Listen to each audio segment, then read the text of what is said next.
ஆண்டவர் இரட்சகருமாகிய இயேசு கிறிஸ்துவின் நாமத்தில் உங்களுக்கு என் அன்பின் வாழ்த்துதல்கள். இந்த நாளிலும் இந்த வீடியோ வாயிலாக உங்களை சந்திப்பதில் மிகுந்த மகிழ்ச்சி அடைகிறேன். ஒரு நிமிடம் தலைகளை தாழ்த்தி ஜெபம் பண்ணி இந்த நாளின் வேத பாடத்துக்கு நேராக நம்ம கடந்து செல்லலாம். அன்புள்ள இயேசப்பா, இந்த நாளில் உம்முடைய பாதத்தில் கடந்து வந்து உம்முடைய வேதத்தின் மகத்துவங்களை கற்றுக்கொள்ள எங்களுக்கு கிருபை தந்தீரே. அதற்காக உமக்கு நன்றி ஆண்டவரே. அப்பா, துவக்கம் முதல் முடியும் மட்டும் உடைய கிருபையின் பிரசன்னம் எங்களோடு கூட இருக்கட்டும் ஆண்டவரே. நாங்கள் கற்றுக்கொள்கிற வேத பாடங்கள் எங்களுக்கு பிரயோஜனமாக இருக்கட்டும். நீங்கள் கற்றுத்தாங்க, நீங்கள் மாத்திரம் மகிமைப்படுங்க. உடைய சமூகத்தில் எங்களை தாழ்த்தி சமர்ப்பித்து அர்ப்பணித்து ஜெபிக்கிறோம். நீரை பொறுப்படுத்திக் கொள்ளுங்க. மீட்பர் இயேசு கிறிஸ்துவின் நாமத்தில் ஜெபங்களும் நல்ல பிதாவே, ஆமேன் ஆமேன். இந்த நாளில் நம்ம ஏசாயா தீர்க்கதரிசன புத்தகத்தின் 46ஆம் அதிகாரத்திலிருந்து தான் தியானிக்க போகிறோம். இப்போ 46ஆம் அதிகாரத்தில் என்ன சொல்லப்பட்டிருக்கு அப்படின்னு பார்த்தோன்னா, அது பாபிலோனுக்கு தீர்ப்பு பற்றி சொல்லப்பட்டிருக்கிற ஒரு அதிகாரமாக காணப்படுகிறத நம்ம பார்க்க முடியும். 1-2 வசனங்கள் அது என்னதுன்னா, பாபிலோனிய தெய்வங்களுக்கு ஆண்டவர் என்ன முடிவை வைத்திருக்கிறார் என்கிறது தான் அந்த 1-2 வசனங்கள் சொல்லுகிறதா காணப்படுகிறது.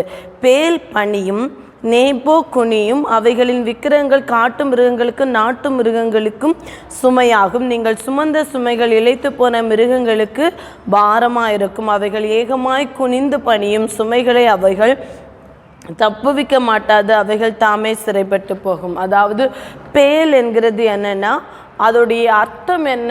எஜமான், தெய்வம், இப்படி என்கிற அர்த்தத்தை கொண்டதாக இருக்கிறது பேல். இந்த பேல் என்னது அப்படின்னா என்னதான், ஒரு பாபிலோனிய தெய்வத்தின் பெயர். அதாவது மாட்டூக்கின் என்கிற ஒரு பாபிலோனிய தெய்வத்தினுடைய இன்னொரு பெயர் தான் பேல் என்கிறதால் காணப்படுகிறது. மாட்டூக்கின் என்கிற ஒரு பாபிலோனிய தெய்வத்தின் மறுபெயர் தான் என்னதுன்னா இந்த பேல் என்கிறது. அப்புறம் நேபோ என்கிறதும் பாபிலோனிய இன்னொரு பெயர். அது என்னன்னா, அந்த மாட்டுக்கின் தெய்வத்தினுடைய மகனாக, அதாவது மகன் மாட்டுக்கின் என்கிற, அதாவது பேல் என்கிற அந்த தெய்வத்தினுடைய மகன். இதையும் தெய்வமாக தான் அந்த பாபிலோனிய ஜனங்கள் என்ன செய்தாங்க, வழிபட்டு வந்தாங்க. இந்த நேபோ என்கிறதற்கு நாபு என்கிற ஒரு மறுபெயரும் காணப்படுகிறதாக சொல்கிறாங்க. இப்போ இந்த பாபிலோனிய தெய்வங்களுக்கு என்ன முடிவு என்கிறது தான் 1-2 வசனங்கள் என்னது. பேலும் பனியும் நேபோவும் என்ன செய்யும், எனக்கு முன்பாக குனியும். அப்படிப்பட்ட ஒரு நாள் வரும் என்பதை தான் இந்த இடத்துல 1-2 வசனங்களே ஆண்டவர் சொல்லுகிறதை நம்ம பார்க்க முடியும். அடுத்ததாக 3-8 வரை உள்ள வசனங்களை பார்த்தோன்னா, விக்கிரகங்களுக்கும் தேவனுக்கும் என்ன வித்தியாசம் உண்டு அப்படிங்கிறத ஆண்டவர் என்ன செய்கிறார். 3-8 வரை உள்ள வசனங்கள், யாக்கோபின் சந்ததியாரே, இஸ்ரவேல் சந்ததியின் மீதியாகிய சகல ஜனங்களே, எனக்கு செவி கொடுங்கள். தாயின் வயிற்றில் தோன்றினது முதல் உங்களை ஏந்தி, தாயின் கற்பத்தில் உற்பத்தி ஆனது முதல் உங்களை தாங்கினேன். உங்கள் முதிர் வயது வரைக்கும் நான் அப்படி செய்வேன். அரை வயது மட்டும் நான் உங்களை தாங்குவேன். நான் அப்படி செய்து வந்தேன். இனிமேலும் நான் ஏந்துவேன், நான் சுமப்பேன், தப்பு வைப்பேன். ஆண்டவர் என்ன செய்கிறார், தாயின் கற்பத்தில் ஒரு உற்பத்தியானது முதல் உங்களை தாங்கி, உங்களை அரை வயது மட்டும் நான் என்ன செய்வேன், தாங்குவேன். அப்படியே செய்து வந்தேன், இனிமேலும் அப்படி செய்வேன் சொல்லி ஆண்டவர் அவருடைய மகத்துவத்தை சொல்லிட்டு கீழே ஆண்டவர் சொல்லுகிறார், யாருக்கு என்னை சாயலும் சமமுமாக்கி யாருக்கு நான் ஒப்பாகும்படிக்கு என்னை ஒப்பிடுவீர்கள்? பையில் இருக்கிற பொன்னை கொட்டி வெள்ளியை தராசில் நிறுத்தி தட்டானுடனே கூலி பொருத்தி கொள்கிறார்கள். அவன் ஒரு தெய்வத்தை உண்டாக்குகிறான், அதை வணங்கி பணிந்து கொள்கிறான், அதை தோளின் மேல் எடுத்து அதை சுமந்த. ஆண்டவர் என்ன செய்கிறார், தாயின் கற்பத்தில் உருவாகும் முதலை நம்ம என்ன செய்கிறார், தாங்கி அரை வயது முதல் மட்டும் நம்மளை ஏந்தி சுமக்கிற தெய்வமாய் காணப்படுகிறார். ஆனால் விக்கிரகங்களை என்ன செய்கிறார், அதை தோளின் மேல் எடுத்து அதை சுமக்க வேண்டும். ஒரு இடத்துல வைக்கணும், அதில் தான் ஆண்டவர் அதன் ஸ்தானத்தில் வைக்கிறார்கள். ஆண்டவர் நம்மை சுமக்கிற தேவனாய் காணப்படுகிறார், நம்முடைய ஜீவனுள்ள தேவன்.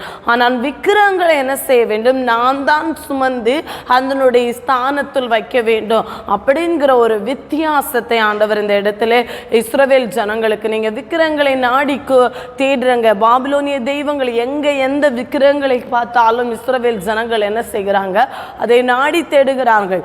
ஆனால் அப்படி அல்ல, அப்படிப்பட்ட தெய்வங்கள் எல்லாம் எனக்கு முன்பாக பணியும் ஒரு நாள் வரும். ஆனால் நான் உங்களை ஏந்துகிற தேவனாய் காணப்படுகிறேன், உங்களை சுமக்கிற தேவனாய் காணப்படுகிறேன், உங்களை தப்புவிக்கிற தேவனாய் காணப்படுகிறேன். ஆனால் விக்கிரங்களை நீங்கள் தான் சுமந்து எந்த இடத்துல வைக்க வேண்டுமோ அந்த இடத்துல நீங்க தான் சுமந்து கொண்டு போய் வைக்க வேண்டும் என்கிறதை ஆண்டவர் வித்தியாசத்தை இந்த இடத்துல இதை நினைத்து புருஷராயிருங்கள், பாதகரே இதை மனதில் வையுங்கள் என்று இஸ்ரவேல் பாதகரே என்கிற வார்த்தையும் யூத ஜனங்களை பார்த்து ஆண்டவர் சொல்லுகிறதா. இதை நினைத்து புருஷராயிருங்கள், நீங்கள் இதை மனதில் வையுங்கள், நான் உங்களை ஏந்துகிற தேவனாக இருக்கிறேன், விக்கிரங்கள் அல்ல என்கிற ஒரு வார்த்தை ஆண்டவர் இந்த இடத்துல சொல்லுகிறதை பார்க்க முடியும். அடுத்ததாக 9-11 வரை உள்ள வசனங்களில் ஆண்டவர் என்ன செய்கிறார்? நான் முன்னறிவிக்கிற தேவன் என்பதை, முந்தி பூர்வ காலத்தில் நடந்தவைகளை நினைங்கள், நானே தேவன் வேறொரும் இல்லை, நானே தேவன், எனக்கு சமானமில்லை, அந்தத்தில் உள்ளவைகளை ஆதி முதற்கொண்டு இன்னும் செய்யப்படாதவைகளை பூர்வ காலம் முதற்கொண்டு அறிவிக்கிறேன். ஆண்டவர் முன்னறிவிக்கிற தேவனாய் அந்தத்தில் உள்ளவைகளை ஆதி முதற்கொண்டும் இன்னும் செய்யப்படாதவைகளை பூர்வ காலம் முதற்கொண்டு அறிவிக்கிற ஒரு தேவனா, செய்தவைகள் செய்யப்படாதவைகள் எல்லாவற்றையும் முன்னறிவிக்கிற தேவன். ஏற்கனவே சொன்னேன், அன்றைக்கு இஸ்ரவேல் ஜனங்கள் என்ன செய்யறாங்க? அவர்களை சுற்றியிருந்த நாடுகள் ஜோதிடர்களையும் ஜோசியர்களையும் சூனியக்காரர்களையும் நம்பி, அதாவது நட்சத்திரங்களை கணித்து நாட்களை என்ன செய்கிறாங்க? எண்ணுகிறவர்களாய் காணப்பட்டார்கள். என்ன நடக்கும் என்று அப்படிப்பட்ட ஜோதிடர்கள் அந்த நாட்களில் இருந்ததுனால அவர்களை நம்பாதீங்க, நான் பூர்வ காலம் முதல் செய்கிறவைகளையும் செய்யப்படாதவைகளையும் முன்னறிவிக்கிற தேவனாய் காணப்படுகிறேன் என்று ஆண்டவர் சொல்லுகிறார். 12-13 வசனத்திலே சியோனுக்கு ரட்சிப்புன்னு சொல்லி ஆண்டவர் சொல்லி இந்த அதிகாரத்தை முடிக்கிறார்.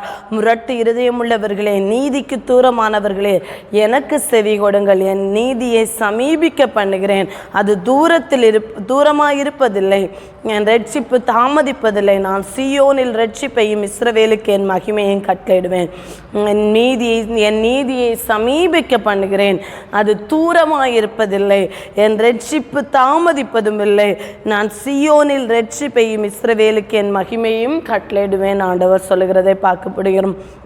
ஆண்டவருடைய நீதி தூரமாய் இருப்பதில்லை, ரட்சிப்பு தாமதிப்பதில்லை, நான் சியோனுக்கு ரட்சிப்பையும் இஸ்ரவேலில் என் மகிமையும் கட்டளையிடுவேன். ஆண்டவருடைய நீதி ஒரு நாளும் தாமதிப்பதில்லை, அது தூரமாய் இருப்பதில்லை, அவர் ரட்சிப்பு சமீபமாய் காணப்படுகிறது. அதை சியோனுக்கு ஆண்டவர் ரட்சிப்பை கட்டளையிடுவேன் சொல்லி ஆண்டவர் இந்த அதிகாரத்தை முடிக்கிறதாய் காணப்படுகிறது. பாபிலோனிய தெய்வங்களுக்கும் ஒரு நாள் தீர்ப்பு உண்டு, நியாய தீர்ப்பு வரும். நான் ஆனால் என்ன செய்வேன்? பாபிலோன் தெய்வங்களுக்கும் விக்கிரகங்களுக்கும் உண்மையான தெய்வத்துக்கும் யெகோவா தெய்வத்துக்கும் உள்ள வித்தியாசத்தை சொல்லி, நான் எல்லாவற்றையும் முன்னறிவிக்கிற தேவன், என்னை நீங்கள் நம்புங்கள், நான் எல்லாவற்றையும் முன்னறிவிக்கிற தேவன், வேற்று ஜோதிடர்களையும் மற்ற காரியங்களை நீங்கள் நாடி போகாதீங்கன்னு சொல்லிட்டு சியோனுக்கு ரட்சிப்பு தூரமாக இருப்பதில்லைங்கிற ஒரு வார்த்தையோடு ஆண்டவர் இந்த அதிகாரத்தை முடிக்கிறத நம்ம பார்க்க முடியும். அதிகாரம் 47க்கு நேராக நம்ம கடந்து வரும்போது அதுவும் பாபிலோனுக்கு தீர்ப்பை குறித்து சொல்லப்படுகிற ஒரு அதிகாரமாக தான் காணப்படுகிறது. 1-5 வரை உள்ள அதிகாரங்கள் ஆண்டவர் பாபிலோனியத்துக்கு எப்படிப்பட்ட நியாய தீர்ப்பு வரும் சொல்லி ஆண்டவர் 1-5 வரை உள்ள அதிகாரத்தை சொல்லிட்டு 6-11 வரை உள்ள அதிகாரங்களே அந்த நியாய தீர்ப்புக்கான காரணம், பாபிலோனிய நியாய தீர்ப்புக்கு பாபிலோனை ஆண்டவர் நியாயம் தீர்க்க காரணம் என்ன என்று சொல்லுகிறார். 12-15 வரையில் பாபிலோனுக்கு அழிவு உண்டு, அந்த அழிவிலிருந்து ரட்சிக்க ஒருவரும் இல்லை என்கிற ஒரு காரியத்தை சொல்லி இந்த அதிகாரத்தை ஆண்டவர் முடிக்கிறதை பார்க்க முடியும். 1-5 வரை உள்ள அதிகாரத்தில், பாபிலோன் குமாரத்தியே கன்னிகே, நீ இறங்கி மண்ணிலே உட்காரு, கல்தேரின் குமாரத்தியே தரையிலே உட்காரு, உனக்கு சிங்காசனமில்லை, நீ செருக்கு காரியம் சுகசெல்வியும் என்று நீ அழைக்கப்படுவதுமில்லை. ஒரு செருக்கு காரியாகவும் சுகசெல்வியாகவும் இருந்த பாபிலோனை பார்த்து ஆண்டவர் சொல்கிறார், அப்படி நீ அழைக்கப்படுவதில்லை, நீ இறங்கி மண்ணிலே உட்காரு, தரையிலே உட்காரு என்று ஆண்டவர் பாபிலோனுக்கு நியாய தீர்ப்பை குறித்து ஆண்டவர் சொல்கிறார். எந்திரத்தை எடுத்து மாவரை உன் முக்காட்டை நீக்கிவிடு, வெறுங்காலும் துடையுமாய் ஆறுகளை கடந்து போ. உன் நிர்வாணம் வெளிப்படும், உன் லெச்சை காணப்படும். நான் ஒருவனையும் பாராமல் நீதியே சரி கட்டுவேன். எங்கள் மீட்பருடைய நாமம் இஸ்ரவேலின் பரிசுத்தராகிய சேனைகளுடைய கர்த்தர் என்பது சொல்லி ஆண்டவர் என்ன சொல்கிறார்? இனி நீ ராஜ்யங்களின் நாயகி என்று அழைக்கப்படுவதில்லை என்கிற ஒரு நியாய தீர்ப்பை ஆண்டவர் கொடுக்கிறார் பாபிலோன் தேசத்துக்கு. ஏன் இந்த நியாய தீர்ப்பு? எதனால் இந்த நியாய தீர்ப்பு வர காரணம் என்ன? நான் என் ஜனத்தின் மேல் கடும் கோபம் அடைந்து என் சுதந்திரத்தை பரிசுத்த குலைச்சலாக்கி அவர்களை உன் கையில் ஒப்பு கொடுத்தேன். நீ அவர்கள் மேல் இரக்கம் வையாமல் முதிர் வயதுள்ளவர்களின் மேல் உன் நுகத்தை மகாபாரமாக்கி. அதாவது இந்த நியாய தீர்ப்பு சுகசெல்வியாகவும் செருக்காயிருந்த நீ இவ்வளவு பெரிய நியாய தீர்ப்பை நான் உனக்கு தர காரணம் என்ன அப்படின்னா, நான் என் ஜனத்தின் மேல் கடும் கோபம் அடைந்து, இஸ்ரவேல் ஜனத்தின் மேல் ஆண்டவர் கடும் கோபம் அடைந்து என் சுதந்திரத்தை பரிசுத்த குலைச்சலாக்கி அவர்களை உன் கையில் ஒப்பு கொடுத்தேன். ஆண்டவர் இஸ்ரவேல் ஜனங்களை நியாயம் தீர்க்கும்படியாக இஸ்ரவேல் ஜனங்களை அந்நியர் கையாகிய பாபிலோன் கையில் ஒப்பு கொடுத்தார். ஆனால் அவர்கள் என்ன செய்தாங்க? அவர்கள் மேல் இரக்கம் வையாமல் முதிர் வயதுள்ளவர்களின் மேல் உன் நுகத்தை மகாபாரமாக்கி என்றென்றைக்கும் நாயகியாய் இருப்ப என்று சொல்லி இந்த காரியங்களை இதுவரைக்கும் உன் மனதிலே வையாமலும் அதன் முடிவை நினையாமலும் போனாய். இஸ்ரவேல் ஜனங்களை ஆண்டவர் ஒடுக்கும்படியாக பாபிலோன் கையில் ஒப்பு கொடுத்த போது அவர்கள் மேல் இரக்கம் வையாமல் அவர்கள் மேல் சுமையை மகாபாரமாக்கினபடியினால பாபிலோன் தேசத்துக்கு நியாய தீர்ப்பு. இந்த நாளிலும் நம்முடைய வாழ்க்கையிலும் சரி, பல நேரங்களில் நாம் செய்த தவறுக்காக ஆண்டவர் சில நேரங்களில் அந்நியர் கையிலே ஒப்பு கொடுக்கும் போது அவர்கள் நம்மை வாழ்க்கையில மகாபாரமான சுமையை சுமத்தினால் அதற்கேற்ற நியாய தீர்ப்பையும் ஆண்டவர் தருவார். இதை 2 விதத்தில் நாம் புரிந்து கொள்ள வேண்டும். நம்முடைய வாழ்க்கையில் வருகிற மகா பெரிய பாரத்திற்கு ஆனால் நியாய தீர்ப்பும் உண்டு. நம்மை ஆண்டவர் நம்ம கையில் ஒருத்தங்களை நமக்கு கீழாக அடிமைகளாக இல்லை வேலைக்காரர்களாக நமக்கு கொடுத்திருக்கிற போது அவர்களையும் நம்ம இரக்கம் வைக்க வேண்டிய கட்டாயத்தில் நம்ம காணப்படுகிறோம். இரக்கம் வையாமல் சுகத்தை அதாவது நுகத்தை அதிகமாய் பாரமாக்கணும் என்றால் அதற்குரிய நியாய தீர்ப்பு நமக்கும் உண்டு என்பதை நாம் ஞாபகத்தில் வைக்க வேண்டும். ஆண்டவர் தான் இஸ்ரவேல் ஜனங்களை எனது பாபிலோன் கையில் ஒப்பு கொடுத்தார். ஆனால் அவர்கள் மேல் இரக்கம் வையாதபடி நுகத்தை பாரமாக்கின போது பாபிலோனுக்கு ஆண்டவர் நியாய தீர்ப்பை கட்டளையிட்டார். அதே போல தான் நமக்கு கீழாக நம்முடைய தொழில்துறையாக வேலைகள் செய்யும்படியாகவும் மற்ற காரியங்களுக்காகவும் யாரை ஆண்டவர் நம்முடைய கையில் நமக்கு கீழாக கொடுத்திருந்தாலோ அவர்கள் மேல் இரக்கம் வைக்க வேண்டியது நம்முடைய கடமையாய் காணப்படுகிறது என்பதை இந்த அதிகாரங்கள் இந்த நான் கற்றுக்கொண்ட பாடமாய் காணப்படுகிறது. என்றென்றைக்கும் நாயகியாய் இருப்பேன் என்று சொல்லி இந்த காரியங்களை இதுவரைக்கும் என் மனதில் வையாமலும் அதன் முடிவை நினையாமலும் போனாய். இப்பொழுதும் சுகசெல்வியே, விசாரமில்லாமல் வாழ்கிறவளே, நான் தான், என்னை தவிர ஒருவும் இல்லை, நான் விதவையாவதில்லை, நான் சந்தான தேசத்தை அறிவதில்லை என்று உன் இதயத்தில் சொல்லுகிறவளே, நான் சொல்லுகிறது கேளு. சந்தான தேசமும் விதவையாய் இருப்பும் ஆகிய இவ்விரண்டும் உனக்கு சடிதியாய் ஒரே நாளில் வரும். ஆண்டவர் ஒரே நாளில் மேதிய பெர்சிய ராஜாக்களை கொண்டு என்ன செய்தார்? பாபிலோனை கவிழ்த்து போட்டார் என்கிற செய்தினர்.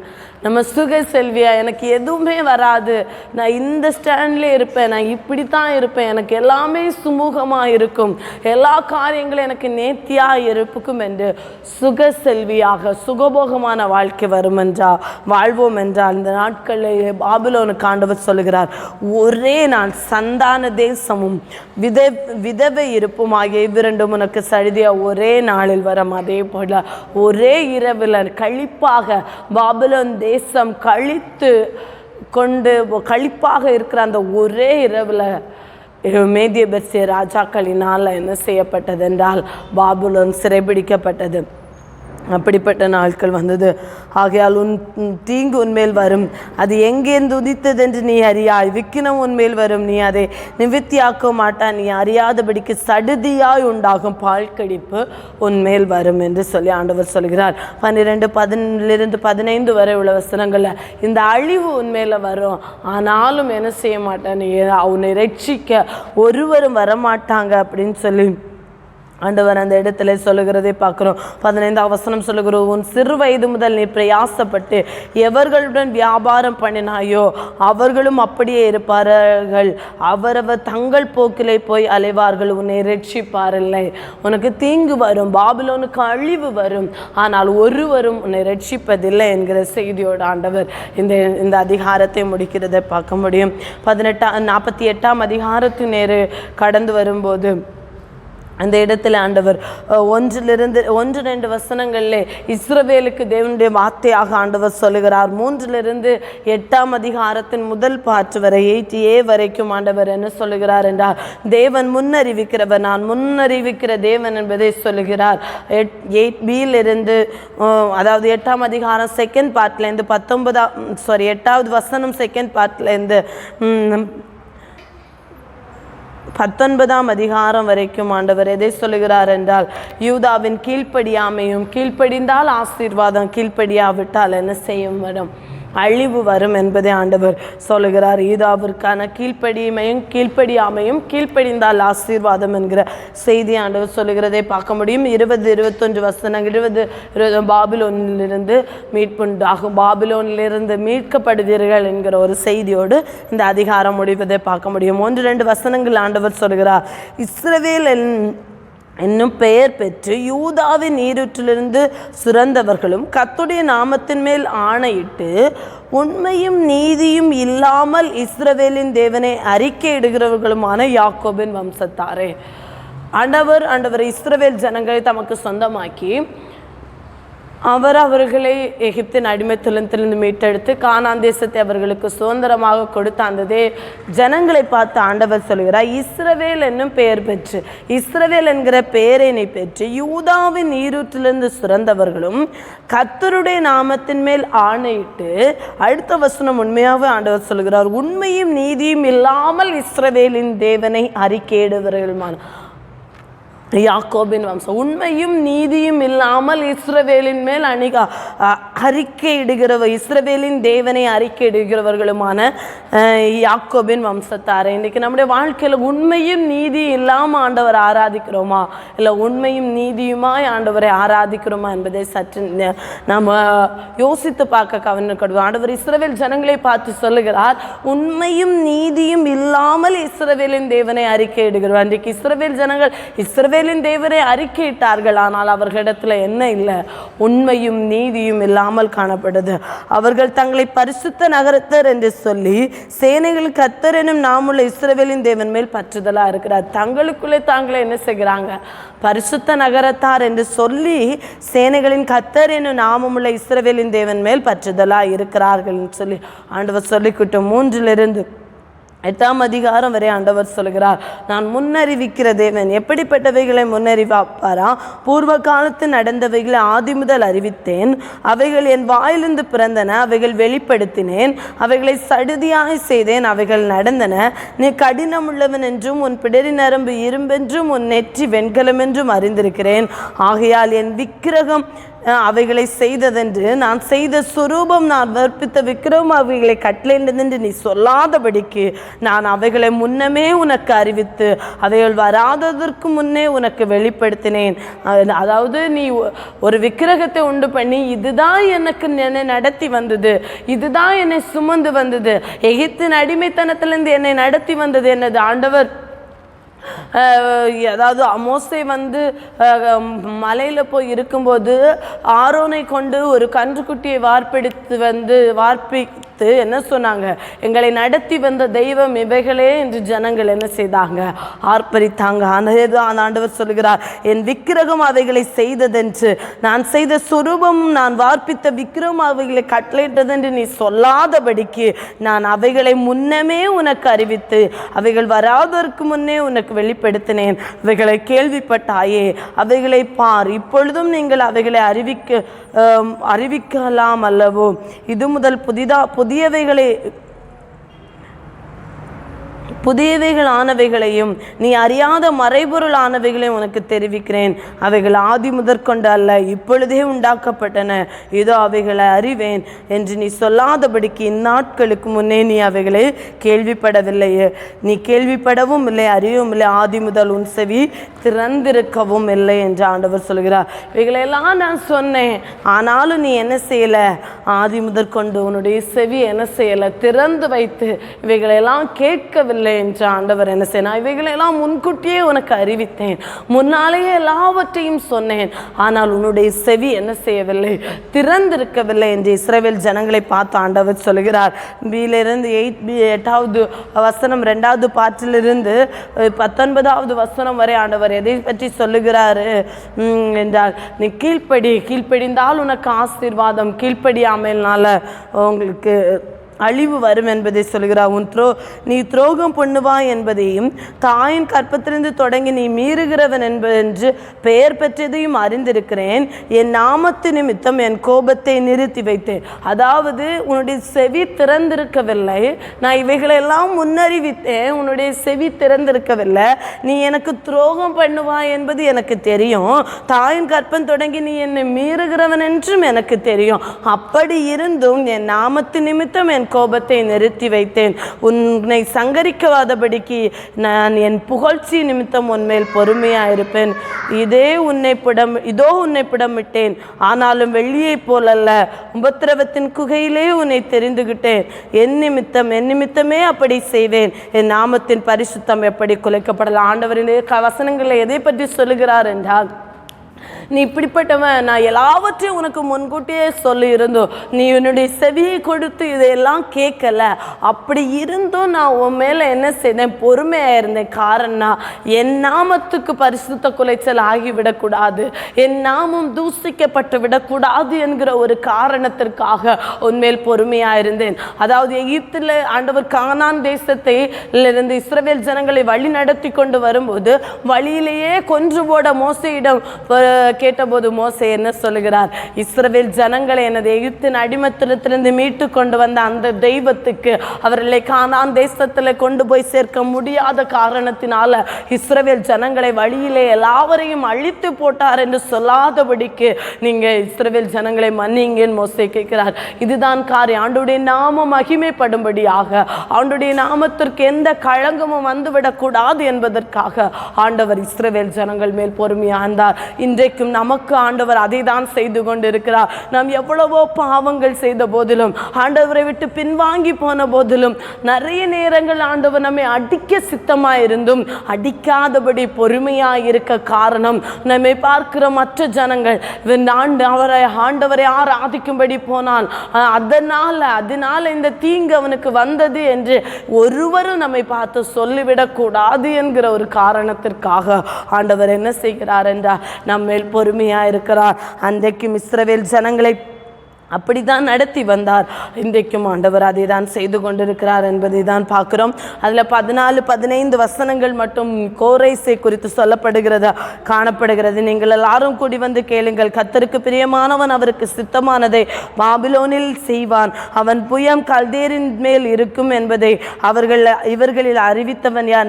நானே அதை சொன்னேன், நான் அவனை அழைத்தேன், நான் அவனை வரப்பண்ணினேன், அவன் வழி வாய்க்கும். இந்த 2 வசனங்களும் கோரேஸ் ராஜாவை குறித்து ஆண்டவர் சொல்லுகிறது காணப்படுகிறது. கர்த்தருக்கு பிரியமானவன் அவருக்கு சித்தமானவைகளை பாபிலோனிலே செய்வான். கோரேஸ் ராஜாவை குறித்து, ஒரு பிரஜாதியான ராஜாவை குறித்து ஆண்டவர் சொல்லுகிறார், கர்த்தருக்கு பிரியமானவன் அவருக்கு சித்தமானவைகளை பாபிலோனில் செய்வான். கர்த்தருக்கு பிரியமான ஒரு கோரேஸ் ராஜா வந்தார். அவர் கர்த்தருக்கு சித்தமானதை என்ன செய்தார்? பாபிலோனிலே செய்து பாபிலோனின் அடிமைத்தனத்தில் இருந்த இஸ்ரவேல் ஜனங்களை விடுவித்தார் என்கிற செய்தி இந்த இடத்துல சொல்லுகிறது. அதற்கெல்லாம் காரணம் என்ன? நானே அதை சொன்னேன், நான் அவனை அழைத்தேன், நான் அவனை வரப்பண்ணினேன், அவன் வழி வாய்க்கும்.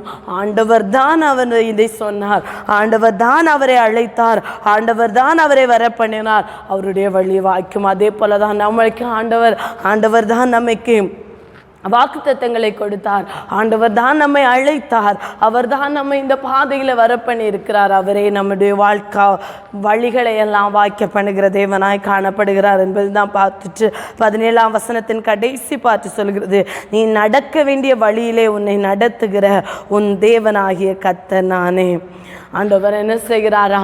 நீ எந்த வழியில் நடக்கணும் என்று நம்மை நடத்துகிற நம்ம இஸ்ரவேலின் பரிசுத்தராய் இருக்கிற உன் மீட்பரான கர்த்தர் சொல்லுகிறதானது, பிரயோஜனமாய் இருக்கிறதை உனக்கு போதித்து நீ நடக்க வேண்டிய வழியிலே உன்னை நடத்துகிற உன் தேவனாகிய கர்த்தர். இஸ்ரவேல் ஜனங்களை பார்த்து ஆண்டவர் சொல்கிறார், பிரயோஜனமாய் இருக்கிறதை உனக்கு போதித்து.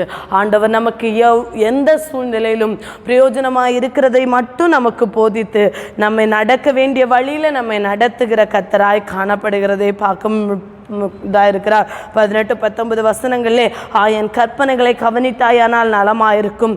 அப்பொழுது உன் சமாதானம் நதியை போலும், உன் நீதி சமுத்திரத்தின் அலைகளை போலும் இருக்கும். அப்பொழுது உன் சந்ததி மணலத்தனையும் உன் கற்ப பிறப்பனைத்தும் அணுக்கழைத்தையும் இருக்கும். அப்பொழுது அதன் பெயர் நம்மை விட்டு அற்று போகாமலும் அழிக்கப்படாமலும் இருக்கும்.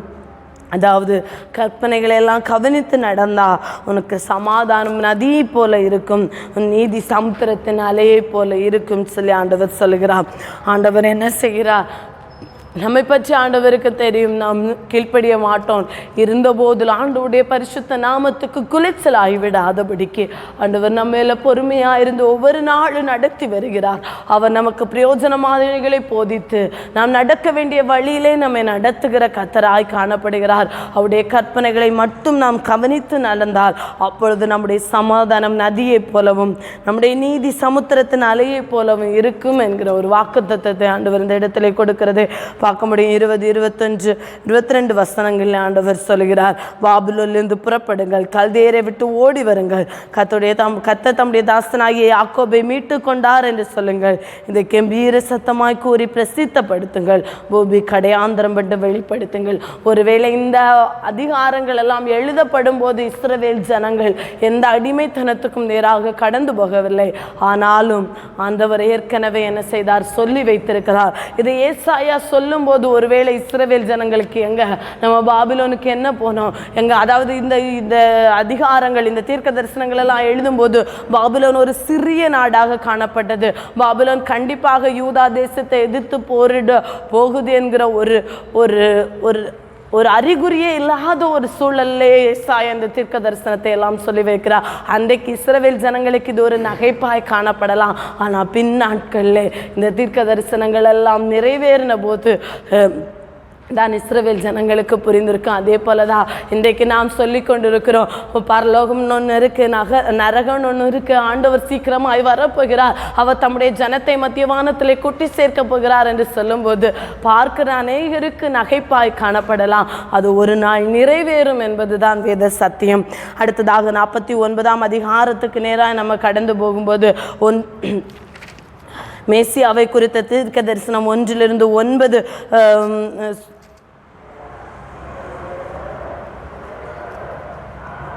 1-9 வரை உள்ள வசனங்களில் ஆண்டவர் என்ன செய்கிறார் என்றால், மேசியாவை குறித்த ஒரு தீர்க்க தரிசன வசனத்தை ஆண்டவர் சொல்கிறார். தாயின் கற்பத்தில் இருந்தது முதல் கர்த்தர் என்னை அழைத்து நான் என் தாயின் வயிற்றில் இருக்கையில் என் நாமத்தை பிரஸ்தாபப்படுத்தினார் என்று ஆண்டவர் சொல்கிறார். அதாவது மேசியாவை குறித்து அவர் தான் என் வாயை கூர்மையா, அதாவது மேசியாவை குறித்து ஆண்டவராகிய இயேசு கிறிஸ்துவை குறித்து சொல்லப்பட்ட 1-9 வரை உள்ள வசனங்கள் ஆண்டவராகிய இயேசு கிறிஸ்துவை பற்றி சொல்லப்பட்டிருக்கிறது. பார்க்கும் 9ஆம் வசனம் சொல்லுகிறது, கட்டுண்டவர்களை நோக்கி புறப்பட்டு போங்கள் என்றும் இருளில் இருக்கிறவர்களை நோக்கி வெளிப்படுங்கள் என்றும் சொல்லவும், நான் உம்மை காப்பாற்றி உம்மை ஜனங்களுக்கு உடன்படிக்கையாய் ஏற்படுத்துவேன். அவர்கள் வழியோரங்களில் மேய்வார்கள், சகல மேடுகளில் அவர்களுக்கு மேய்ச்சல் உண்டாயிருக்கும் என்கிற ஒரு வாக்குத்தத்தத்தை ஆண்டவர் அந்த இடத்துல கொடுக்கிறார். 10 21வது வசனம் வரைக்கும் இஸ்ரவேலர்கள், அதாவது மேசியா வெளிப்படும் போது இஸ்ரவேல் ஜனங்கள் கூட்டி சேர்க்கப்படுவார்கள். அவர்கள் பசியா இருப்பதும் இல்லை, தாகமா இருப்பதும் இல்லை, உஷ்ணமாகிலும் வெயிலாகிலும் அவர்கள் மேல் படுவதும் இல்லை என்று சொல்லி, அதாவது 12ஆம் வசனம் சொல்கிறது, இதோ அவர்கள் தூரத்திலிருந்து வருவார்கள், இதோ அவர்கள் வடக்கிலும் மேற்கிலும் இருந்து வருவார்கள், இவர்கள் சீனிம் தேசத்திலிருந்து வருவார்கள், வானங்களே கெம்பீரித்து பாடுங்கள், பூமியே கழிகூறு. அதாவது ஆண்டவராகிய இயேசு கிறிஸ்து என்ன செய்கிறார்? கட்டுண்டவர்களை நோக்கி புறப்படுங்கள் என்றும் இருளில் இருக்கிறவர்கள் நோக்கி வெளிப்படுங்கள் என்று சொல்லவும், நான் உம்மை காப்பாற்றி உம்மை ஜனங்களுக்கு உடன்படிக்கையாக ஏற்படுத்துவேன். அவர்கள் வழியோரங்களிலே மேய்வார்கள், சகல மேடுகளில் அவர்களுக்கு மேய்ச்சல் உண்டாயிருக்கும். அப்படிப்பட்ட வாக்குத்தத்தம் நிறைவேறும் போது அவர்கள் என்ன செய்யறதில்லை? பசியாக இருக்கப்படவில்லை, அவர்கள் தாகமாக இருப்பதில்லை, உஷ்ணமாகலும் வெயிலாகலும் அவர்களை மேற்கொள்வதில்லை. இஸ்ரவேல் ஜனங்களை மேற்கொள்ளாது தூரத்தில் இருக்கிற எல்லாரும் என்ன செய்வார்கள்? கூட்டி சேர்க்கப்படுவார்கள். என்கிற ஒரு வாக்குத்தத்த செய்தி தான் 21வது வசனம் வரை சொல்லப்படுகிறது பார்க்க முடியும். அடுத்ததாக 22, 23 வசனங்களில் அந்த நாட்களில் அவர்கள் கூட்டி சேர்க்கப்படும் போது இஸ்ரவேல் ஜனங்களுக்கு புறஜாதிகளும் என்ன செய்வாங்க, உதவி செய்வாங்க. ராஜாங்கள் உன்னை வளர்க்கும் தந்தைகளும் அவளுடைய நாய்கள் உன் கைத்தாய்களுமாயிருப்பார்கள். தரையிலே முகங்கப்புற விழுந்து உன்னை பணிந்து உன் கால்களில் தூளை நக்குவார்கள். நான் கர்த்தர், எனக்கு காத்திருக்கிற வெட்கப்படுவதில்லை என்பதை அப்பொழுது அறிந்து கொள்வாய் என்று ஆண்டவர் சொல்லுகிறார். இந்த இடத்துல ஆண்டவர் 22 23 வசனங்களிலே இஸ்ரவேல் ஜனங்கள் கூட்டி சேர்க்கப்படும் போது புறஜாதிகளும் அவர்களுக்கு உதவி செய்வார்கள் என்று சொல்லப்படுகிறது. 24 26 வரை வசனங்களில் அப்போ என்னது, அதாவது இஸ்ரவேல் ஜனங்களை ஒடுக்கின புறஜாதிகளுக்கு நியாய தீர்ப்பு உண்டாகும் சொல்லு. அதாவது 26ஆம் வசனம் சொல்லு, உன்னை ஒடுக்கினவர்களுடைய மாம்சத்தை அவர்களுக்கே தின்ன கொடுப்பேன். மதுபானத்தால் வெறி கொள்வது போல அவர்கள் தங்களுடைய இரத்தத்தினாலே வெறி கொள்வார்கள். கர்த்தரும் யாக்கோபின் வல்லருமாகிய நான் உன் இரட்சகரும் உன் மீட்பெருமா இருக்கிறதை மாம்சமான யாவரும் அறிந்து கொள்வார்கள் என்று கர்த்தர் சொல்லுகிறார். அதாவது எதிரிகளுக்கு ஒரு நியாய தீர்ப்பு உண்டாகும் என்கிற வார்த்தையை சொல்லி அந்த இடத்துல அந்த அதிகாரம் முடிவடைகிறத நம்ம பார்க்க முடியும். 50வது அதிகாரத்துக்கு நேராய் கடந்து வரும்போது இஸ்ரவேல் ஜனங்கள் பாபிலோனிய சிறைப்பு இருப்புக்கு போக காரணம் என்ன என்கிறது 1வது வசனம் சொல்கிறது. கர்த்தர் சொல்கிறார், நான் உங்கள் தாயை அனுப்பிவிட்ட போது அவர்களுக்கு கொடுத்த தள்ளுதச்சிட்டை எங்கே? அல்லது எனக்கு கடன் கொடுத்த எவனுக்கு உங்களை நான் விற்று போட்டேன்? இதோ உங்கள் அக்கிரமம் நீங்கள் விற்கப்பட்டீர்கள். உங்கள் பாதகத்து நிமித்தமும் உங்கள் தாய் அனுப்பிவிடப்பட்டாள். அதாவது தாய் என்று சொல்கிற காரியம் என்னென்றா, இப்போ அதாவது இந்த தீர்க்க தரிசனம் எப்போது எப்போ இது நிறைவேறுதுன்னா, இஸ்ரவேல் ஜனங்கள் என்ன செய்தாங்க, பாபிலோன் தேசத்தில் அடிமையாக இருக்கும்போது ஆண்டவரை நோக்கி கெஞ்சும் போது, ஏன் ஒடுக்கப்பட்டீங்க, ஏன் தள்ளிவிடப்பட்டீங்க தாய் என்பது சொல்லப்படுகிறது. அதாவது அந்த நேரத்தில் இருந்த தலைமுறைக்கு முந்தின தலைமுறையை சொல்லப்படுகிறது. தாயாகிய முந்தின தலைமுறையாகிய உங்களை நான் என்னை விட்டு தள்ளிவிட காரணம் என்ன? அதாவது நான் எனக்கு கடன்பட்டவர்களுக்கு உங்களை விற்று போட்டேனா? இல்லை, உங்களுடைய அக்கிரமங்களின் நிமித்தம் உங்களுடைய பாதகத்து நிமித்தம் தான் நீங்கள் என்ன செய்ய விட்டீங்க, உங்களுடைய தாயாக, அதாவது உங்கள் முந்தின தலைமுறைகளை நான் பாபிலோனுக்கு சிறையாக அனுப்பிவிட்டேன் என்று சொல்லி ஆண்டவர் சொல்லுகிறார். அடுத்து 22-3 வசனங்களில் சொல்கிறது, அப்படி இருந்த போதிலும் நான் உங்களை என்ன செய்வேன், பாபிலோன்லேருந்து விடுவித்து கொண்டு வருவேன் என்று ஆண்டவர் சொல்லிட்டு 4-9 வரை உள்ள வசனங்களில் ஆண்டவர் மேசியாவை குறித்த தீர்க்க தரிசன வசனம் சொல்லப்படுகிறதை பார்க்க முடியும். 6வது வசனம் சொல்லுகிறது, அடிக்கிறவர்களுக்கு என் முதுகையும் தாடையும் மயிரை பிடுங்கிறவர்களுக்கு என் தாடையும் ஒப்பு கொடுத்தேன். அவமானத்துக்கும் உமிழ்நீருக்கும் என் முகம் மறைக்கவில்லை. ஆண்டவர் என்ன செய்தார், அடிக்கிறவர்களுக்கு தன் முதுகை கொடுத்தார், தாடை மயிரை பிடுங்கிறவர்களுக்கு என் தாடையும் ஒப்பு கொடுத்தேன். ஆண்டவராய் இயேசு கிறிஸ்து அந்த சிலுவையின் பாடு மரணத்தின் போது இதையெல்லாம் சகித்தார். அவமானத்தையும் உமிழ்நீருக்கு என் முகத்தையும் மறைக்காதபடி ஆண்டவராக என்ன செய்தாங்க, அவருடைய முகத்திலேயே உமிழ்நீர்னால துப்பினார்கள். இதையெல்லாம் தாங்கி கொண்டேன் என்று சொல்லிட்டு 10ஆம் வசனமும் 11ஆம் வசனமும் நீதிமானுக்கும் துன்மார்க்கனுக்கும் என்ன வித்தியாசம் உண்டு என்பதை சொல்லி ஆண்டவர் இந்த அதிகாரத்தை முடிக்கிறதை பார்க்க முடியும். இந்த நாட்களில் நம்ம 46ஆம் அதிகாரத்திலிருந்து 50ஆம் அதிகாரம் வரைக்கும் பார்த்துருக்கிறோம். ஆண்டவர் என்ன செய்கிறார் என்றால், ஆண்டவர் அடிக்கிறவர்களுக்கு என் முதுகையும் தாடைமயிரை பிடுங்கிறவர்களுக்கு என் தாடையும் ஒப்பு கொடுத்தேன். அவமானத்துக்கும் உமிழ்நீருக்கும் என் முகத்தை மறைக்கவில்லை. ஆண்டவருடைய முகத்திலே உமிழ்நீரால் என்ன செய்தாங்க, துப்பினாங்க, காரி துப்பினாங்க, அவரை என்னை அவமானப்படுத்தினார்கள். இதற்கெல்லாம் ஒப்பு கொடுத்தார். காரணம், உங்களையும் என்னையும் மீட்டுக்கொள்வதற்காக, நித்தியாக்கினையிலிருந்து மீட்டுக்கொள்வதற்காக ஒப்பு கொடுத்தார். அன்றைக்கு இஸ்ரவேல் ஜனங்களை கூட்டி சேர்க்கும்படியாக ஆண்டவர் எனது அநேக பாவத்து நிமித்தம் அவர்கள் அடிமைத்தனத்துக்கு நேராக ஒப்பு கொடுத்த போதிலும் அவர்கள் மேல் இரக்கமுள்ள தேவனாயிருந்து மீண்டும் இஸ்ரவேல் ஜனங்களை எனது தங்களுடைய சொந்த தேசத்துக்கு அழைத்து வந்த தேவனாய் காணப்படுகிறார். இந்த நாட்களிலும் ஆண்டவர் நம்முடைய வாழ்க்கையில் வந்த எல்லா பாவங்களுக்கும் ஆண்டவர் தண்டனை கொடுக்கிற தேவனாயிருந்தாலும் இரக்கமுள்ள தேவனாய் நம்மை கூட்டி சேர்க்கிற தேவனாய் காணப்படுகிறார். அதற்கு நாம் இன்னும் ஒன்று கூட ஆண்டுடைய பாதத்தில் கிட்டி சேர கடமைப்பட்டிருக்கிறோம். கர்த்தர் நம்மை ஆசீர்வதிப்பாராக. ஒரு நம்ம தலைநகளை தாழ்த்தி நம்ம ஜெபிக்கலாம். அன்புள்ள இயேசப்பா, இந்த நாளில் நம்முடைய வேதத்தின் மகத்துவங்களை கற்றுக்கொள்ள எங்களுக்கு உதவி செய்தீரே, அதற்காக நன்றி ஆண்டவரே. தொடர்ந்து ஆண்டவரே எல்லா காரியங்களையும் நீங்கள் பொறுப்படுத்திக் கொள்ளுங்க. நம்முடைய நாம மாத்திரம் மகிமைப்படட்டும். உமக்கு பிரியமானதை சேர்த்து ஆண்டவரே உமக்கு பிரியமாய் வாழ எங்களுக்கு கிருபை தாங்க. நீங்கள் மாத்திரம் மகிமைப்படுங்க. மீட்பர் இயேசு கிறிஸ்துவின் நாமத்தில் ஜெபங்களும் நல்ல பிதாவே, ஆமென், ஆமென். தேங்க்யூ.